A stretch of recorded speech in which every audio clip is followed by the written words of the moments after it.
Hi everyone, welcome to Arpita Sharma classes. I am Arpita Sharma, your educator. Good evening everybody. Good evening.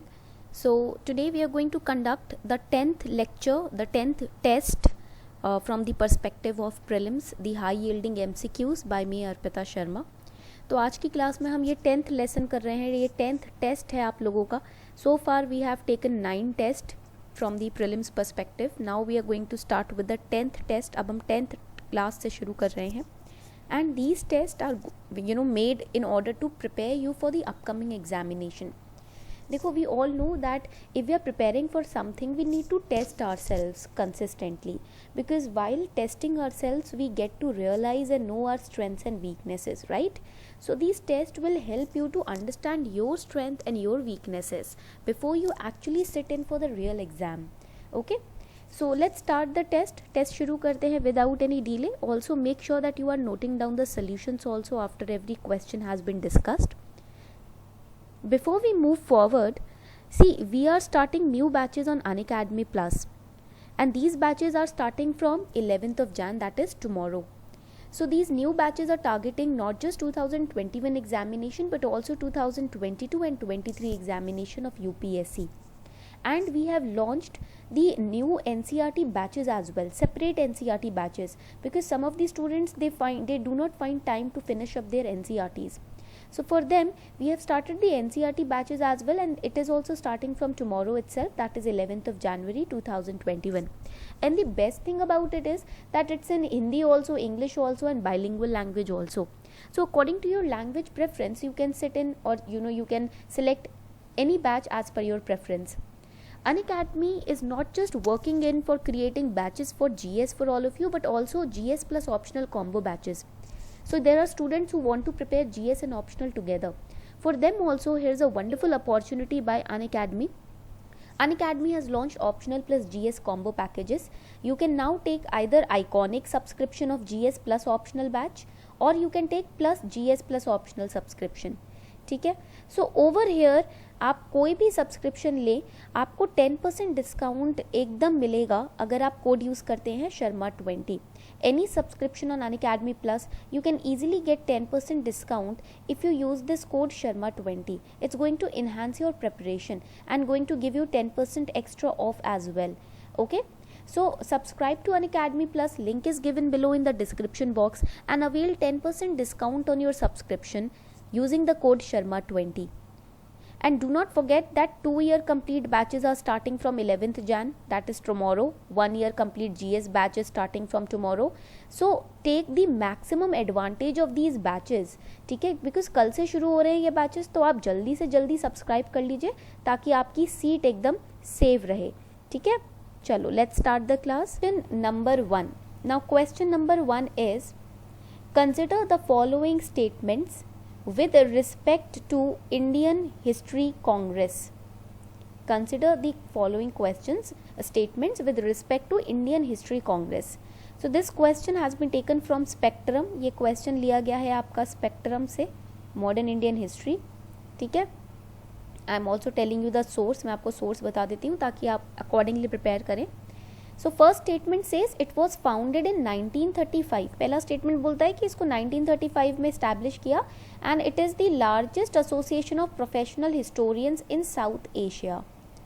Second statement says that R.C. Dutt, G.K. Gokhale and E.V. Ramaswamy. Now why this question has been asked? Because E.V. Ramaswamy's anniversary was celebrated this year. 2020 में celebrate हुई थी anniversary, तो इस वजह से ये personality based questions आते ही हैं. ठीक है, in history always remember that 4 to 5 questions will be personality based. So whatever birth anniversaries, death anniversaries, और we are launching any postal stamps on a particular on the name of a personality, you have to make notes of them. Newspaper में जिस किसी की भी death anniversary, किसी भी historical personality की, हर एक की नहीं, हिस्टोरिकल पर्सनालिटी की डेथ या बर्थ एनिवर्सरी गवर्नमेंट सेलिब्रेट करती है, उसका आपको नोट बनाना है. So they were the prominent leader associated with Indian History Congress. Which statement is correct? कौन सा statement correct है? So you have 30 seconds time to mark your answer. आपके पास 30 second का टाइम है, फटाफट से मार्क करें अपना answer. Very carefully read it. Founded in, you have to remember the year of establishment, the purpose of establishing the institute or the department or the authority. 12 seconds are left, 12 seconds बचे हैं, फटाफट से mark करें. Also remember, whenever you study the personalities in spectrum, make sure you are making a small notes on them. Okay. Correct answer to this question is, इस question का correct answer है A, that only statement 1 is correct. पहला statement absolutely correct है. So when we look at the second statement, R.C. Datta, G.K. Gokhale and E.V. Ramaswamy, they are not associated with Indian History Congress. They are associated with Bharat इतिहास संशोधका मंडला. ठीक है. तो इसमें होता क्या है, इंडियन हिस्ट्री कांग्रेस जो है ये 1935 में स्टैब्लिश की गई थी and it is Indian history Congress. Congress does not mean the Congress party. Congress का रियल मीनिंग होता है association. Congress is real meaning is union, association. So it is history Congress, Indian history Congress. So here it was a large association, large grouping and unit और union of professional historians in South Asia. ठीक है. And the second statement, R.C. Dutt, G.K. Gokhale, E.V. Ramaswamy, they are associated with establishment of BISM, Bharat Itihas Sanshodhak Mandal. ठीक है. So again when we talk about Bharat Itihas Sanshodhak Mandal, it organized in all India Congress in 1935. तो ये एक मंडल था. It was a large group that organized small groupings, small mandalas, small unions. ठीक है, which used to talk about the Indian history, ancient history, medieval history, cultural history, traditional history. ठीक है, point clear हो गया है. तो ये leaders आपके इंडियन हिस्ट्री कांग्रेस छोटे यूनियन के साथ एसोसिएटेड नहीं थे. ये जो लीडर्स थे ये भारत इतिहास संशोधक मंडल के साथ एसोसिएटेड थे, which was established in 1910. Okay, चलो, they used to promote Bharat Itihas Sanshodhak Mandal. आगे बढ़ते हैं. Question number 2. Again this question has been taken from Spectrum. ये क्वेश्चन भी हमने स्पेक्ट्रम से लिया है. Now the question says, consider the following statements. Battle of Koregaon was fought in 1818 between Mahar community and Peshwa Bajirao I of Mughal Confederacy, and Battle of Koregaon was part of Third Anglo-Maratha War. Now Battle of Koregaon was in news abhi few days back. Why? Because it is being said that this battle should be instituted in the NCERT books also. ऐसा कहा जा रहा था काफ़ी ministers के द्वारा कि इस बैटल ऑफ कोरेगांव को अच्छे से NCERTs में समझाया जाए, क्योंकि NCERT में इसकी जो प्रेजेंस है वो कम है. ठीक है. So here let's start. Which of the given statements is or are correct? कौन सा स्टेटमेंट करेक्ट है जल्दी से बताएं. You have 30 seconds time to answer the question. फटाफट से इसको आंसर करो. इजी क्वेश्चन है because since 2018 it's been a controversy about battle of Koregaon. You have 17 seconds left to answer the question. 17 second बचे हैं, जल्दी से आंसर करें क्वेश्चन को. 10 seconds are left.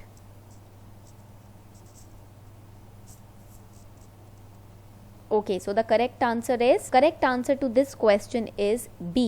B is the second option is the correct answer. ठीक है, पहला आपका ऑप्शन गलत है, सेकंड एकदम करेक्ट है. पहला गलत क्यों है? बिकॉज इसमें लिखा हुआ है कि ये मुगल कॉन्फेडरेसी के बीच में फाइट किया गया था. ये मुगल्स यानी कि मुगल्स की लड़ाई नहीं थी. It was not fought between the पेशवाज and the Mughal. ठीक है, Mughal means the Mughal confederacy. Okay, so over here in place of the Mughal confederacy it was fought, it's a battle of Koregaon was fought in 1818 between the Mahar warrior and the Peshwa faction. ठीक है, of the Marathas. तो ये Mughal confederacy को belong नहीं करते, मराठास को belong करते हैं. ठीक है, तो यहाँ पर ये जो मुगल लिखा हुआ है ना, ये वर्ड गलत है. यहाँ पर मराठा कॉन्फेडरेसी लिखा होना चाहिए था. ठीक है, पॉइंट क्लियर हो गया. चलो आगे बढ़ते हैं. और ये जो माहर कम्युनिटी थी, ये जो वॉरियर्स थे, ये ब्रिटिश ईस्ट इंडिया कंपनी को रिप्रेजेंट कर रहे थे. ठीक है, they were representing the British East India Company. So Mahar warriors ही बोलते हैं because it was a personal battle, because at that time the Marathas they were creating class based differences. Marathas जो थे वो क्लास बेस्ड डिफरेंसेस क्रिएट कर रहे थे, because of which the Mahar community which was considered as the lower caste people, they were very agitated. So using the British weapons, British support, they fought against the Marathas. Okay, so correct option is B, that is second statement is absolutely correct. Coming on to question number 3. Question number 3 पर आते हैं. Recently Swachh Survekshan league 2020 has been released. It has been released by NITI Aayog और ministry of housing and urban affairs, ministry of rural development and ministry of water resource, river development and Ganga rejuvenation. So which option is correct? So you have 30 seconds time to answer this question. All the indexes, reports, all the surveys, you have to remember which institute or which department or ministry is releasing them. So you have only 10 seconds time left to answer this question. आप लोगों के पास 10 second का time है, जल्दी से answer करें. 5 seconds are left now. Very easy question. 2020 का recently अभी स्वच्छ सर्वेक्षण लीग लॉन्च हुआ है, where the cities have been marked, ranked. This case is, it is B, that is Ministry of Housing and Urban Affairs has released the Swachh Sarvekshan League 2020. ठीक है. And according to this league, it is conducted in 3 quarters. 3 phases में conduct होता है. ये पहला phase होता है अप्रैल जून का, second is July September and third is October to December.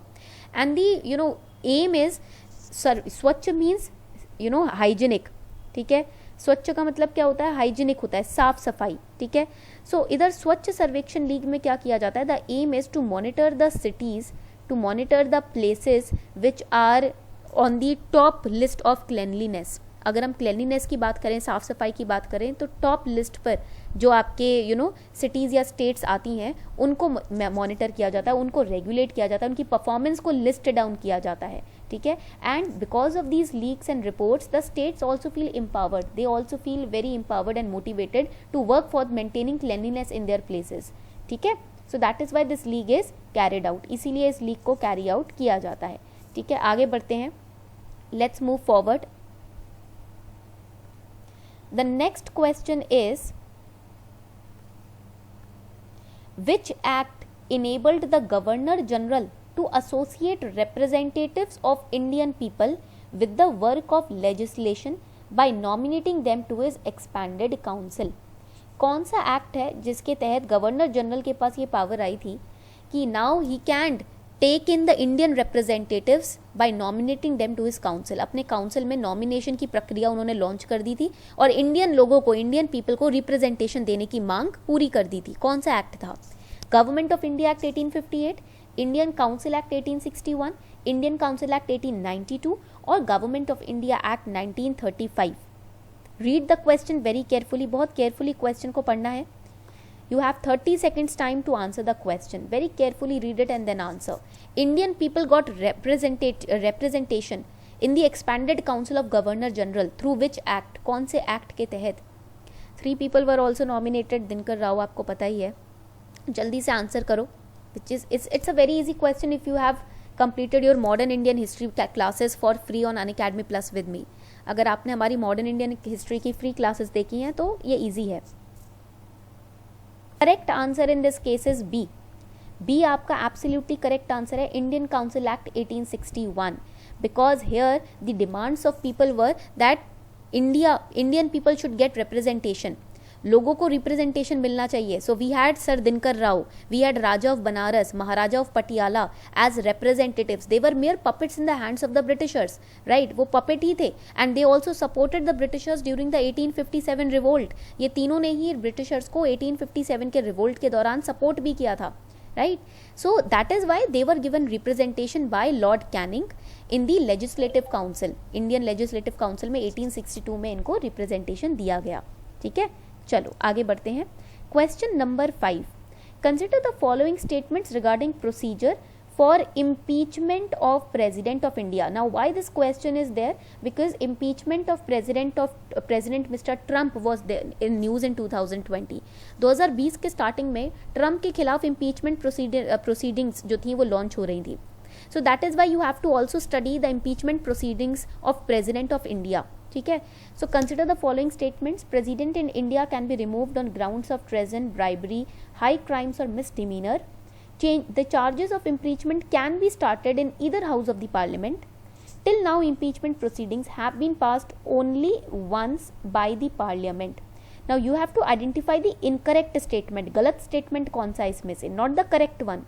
Incorrect statement.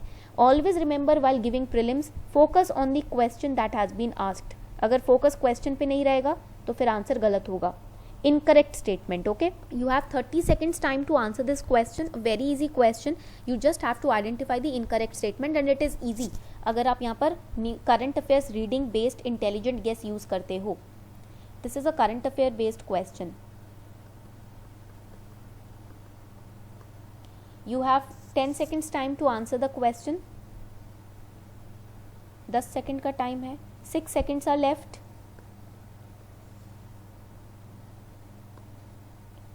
Correct answer is B, statement 1 and 3 are incorrect. Statement 1 और 3 जो हैं वो आपके इनकरेक्ट स्टेटमेंट्स हैं, ठीक है। तो जब हम बात करते हैं impeachment of president की, when we talk about the impeachment of president, he can only be impeached if he violates the constitution। अगर हमारा प्रेसिडेंट कॉन्स्टिट्यूशन को वायोलेट करता है, कॉन्स्टिट्यूशन की किसी भी प्रोविजन को वायोलेट करता है, खंडन करता है, these charges will not be taken into account, ठीक है। Only the charge of violating the constitution, कोई भी उसका ऐसा act, any act that he performs which violates the constitution, on that charge he can be impeached, and impeachment procedure can start in either house of the parliament। किसी भी house में, किसी भी सदन में impeachment proceedings initiate की जा सकती हैं, start की जा सकती हैं। and till now it is said that now impeachment proceeding has been passed only once, सिर्फ एक बार ही इसमें impeachment proceedings start की गई हैं। that is wrong, because अगर हम बात करें impeachment proceedings की इंडिया में, no president has faced impeachment। अभी तक हमने impeachment के नाम पर कोई भी proceeding हमारे कंट्री में स्टार्ट नहीं की है, ठीक है। पॉइंट क्लियर हो रहा है सभी को? अगर यहाँ तक क्लियर है तो जल्दी से बताएं, ठीक है। चलो आगे बढ़ते हैं। So this question has been taken from polity. ये क्वेश्चन हिस्ट्री का क्वेश्चन नहीं है, ये पॉलिटी का क्वेश्चन है, ठीक है। पॉलिटी एम लक्ष्मीकांत, अगर आप प्रेसिडेंट चैप्टर पढ़ते हो तो उसमें ये टॉपिक आपको मिलेगा, ठीक है। चलो आगे बढ़ते हैं। Next question, question number 6, consider the following statements about national infrastructure pipeline. National infrastructure pipeline has been in news in the month of Feb 2020। तब से ये न्यूज़ में है, since the month of Feb 2020 it has been in news. So national infrastructure pipeline will ensure that infrastructure projects are adequately prepared and launched. Basically it is said it's a funding pipeline। national infrastructure pipeline एक funding pipeline है जिससे हमारी country के infrastructure को fund किया जाएगा। regulation and monitoring will be under the sole prerogative of Ministry of Finance। central government and state governments have an equal share of 50% each in national infrastructure pipeline। which statement is correct? कौन सा statement correct है? You have 30 seconds time to answer this question. Read it very carefully। national infrastructure pipeline, infrastructure related। source of this question is the Hindu newspaper और the Indian Express। दोनों ही newspapers में ये topic आया है और ये अभी तक न्यूज़ में है फेब 2020 से। It's been 1 year almost। 9 seconds time is left to solve this question। 5 seconds are left। 5 seconds बचे हैं, जल्दी बताएं। Correct answer to this question is, इस क्वेश्चन का करेक्ट आंसर है A, that is only statement 1 is correct. So it's a infrastructure pipeline, so it will ensure that infrastructure projects are adequately prepared and launched। First statement is absolutely correct, but what about the second and third statement? Second statement is saying that regulation and monitoring will be done by Ministry of Finance only, ठीक है। Soul prerogative मतलब जिम्मेदारी सिर्फ किसकी होगी? Ministry of finance की। Second statement and third statement is saying that 50% share होगा centre और स्टेट का, ठीक है। तो both the statements are wrong. Why? Because over here you will see that first of all ये जो पाइपलाइन है आपका नेशनल इंफ्रास्ट्रक्चर पाइपलाइन, इसके अंदर सेंटर और स्टेट का शेयर डिफरेंट है, ठीक है। सेंटर एंड स्टेट जो है दोनों का शेयर 39% है, 50% नहीं है, ठीक है। पॉइंट क्लियर हो रहा है सबका? Rest of the share will be in the hands of the private sector, because इसमें प्राइवेट सेक्टर पार्टिसिपेशन भी है। Centre and state equal share of 39% each, दोनों का 39% है, मिलाकर नहीं, individually 39। And the share of the government, central government will increase to 30%। 39 में 30% और इंक्रीज हो जाएगा। कब तक? 2025 तक। By the year 2025 the share of central government will increase by 30% मोर, ठीक है। और स्टेट गवर्नमेंट का इंक्रीज होगा 22% से। तो ये पॉइंट आपको याद रखना है that the funding share is not same, it is not 50%, it is 39 each right now, then by 2025 it will increase by 30 and 22%। Okay, now about the ministry. अब मिनिस्ट्री की बात करें, it is said that only ministry of finance is responsible for regulating and monitoring, that is wrong, ठीक है। In every state on the state level each ministry और department will be responsible, not just ministry of finance, ठीक है। सिर्फ ministry of finance के पास इसको regulate और monitor करने की रिस्पॉन्सिबिलिटी नहीं है। हर स्टेट लेवल पर हर लेवल की मिनिस्ट्री और डिपार्टमेंट इन्वॉल्व होगी, because on the level of state, on the basis of state, infrastructure will be developed. Okay, so each department, each ministry on different state level will be involve, not just ministry of finance. Ministry of road and transport भी involve होगी, housing and urban affairs will also be involved. Okay, point clear. आगे बढ़ते हैं. Question number 7, which one of the following best describes merchant discount rate. अब ये जो question है ये हमने लिया है PYQ से, which is taken from 2017's prelims question paper, because of digitization of economy, merchant discount rate is always in news. जो आपकी कैशलेस इकोनॉमी हो रही है ना, इस वजह से मर्चेंट डिस्काउंट रेट हमेशा न्यूज़ में रहता है. So first is incentive given by a bank to a merchant for accepting payments through debit cards pertaining to that bank, related to that bank.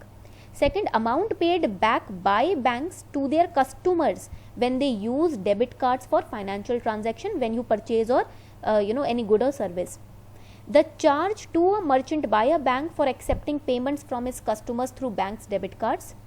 Fourth option is incentive given by government of India to merchants for promoting digital payment by their customer through POS machines and debit cards. POS machines जहाँ पर आप जाके scanning करते हो या card swipe कराते हो, ठीक है, दुकानों पर. So now which of them is the correct definition of merchant discount rate? Correct description. You have 30 seconds time to answer this question, as it is question has been taken from 2017's prelims question paper.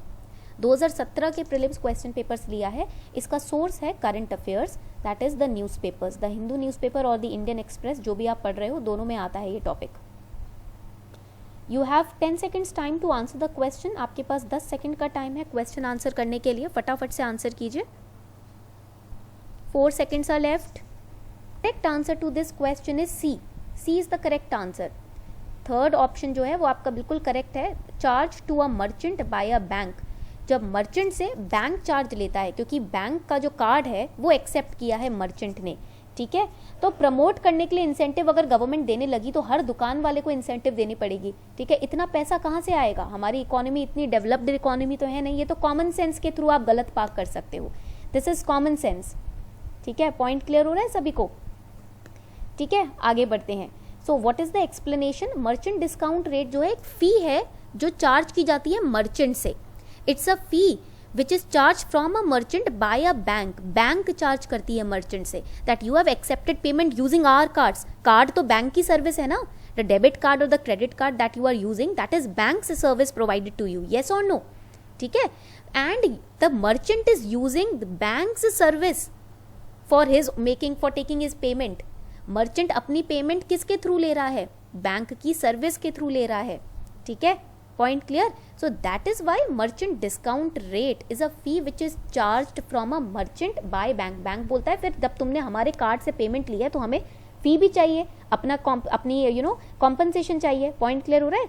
So MDR compensates the card issuing bank, the lender which puts the POS terminal and payment gateways like Mastercard और Visa for their services. ठीक है, point clear हो गया यहाँ तक सभी को? चलो आगे बढ़ते हैं. Question number 8. Consider the following statements regarding 9th schedule, again taken from PYQ. ये क्वेश्चन हमने लिया है PYQ से, प्रीवियस ईयर क्वेश्चन से, ठीक है. तो 9th schedule का जो ये क्वेश्चन है, very easy question, Indian constitution, M Laxmikanth से आप इसको आराम से प्रिपेयर कर सकते हो. 9th schedule was added to constitution by first amendment in 1951. Amendments का चैप्टर है M लक्ष्मीकांत में जिसमें ये पूरा मेंशन्ड है. Supreme Court in IR Coelho case upheld the authority of judiciary to review any law, including those put in 9th schedule. Supreme Court laid down dual test to examine the validity of a law placed in 9th schedule. So which statement is correct? कौन सा statement correct है? You have 30 seconds time to mark the answer. 30 second का time है आप लोगों के पास, फटाफट से मार्क करो. Only 20 seconds are left. 15 seconds are left now.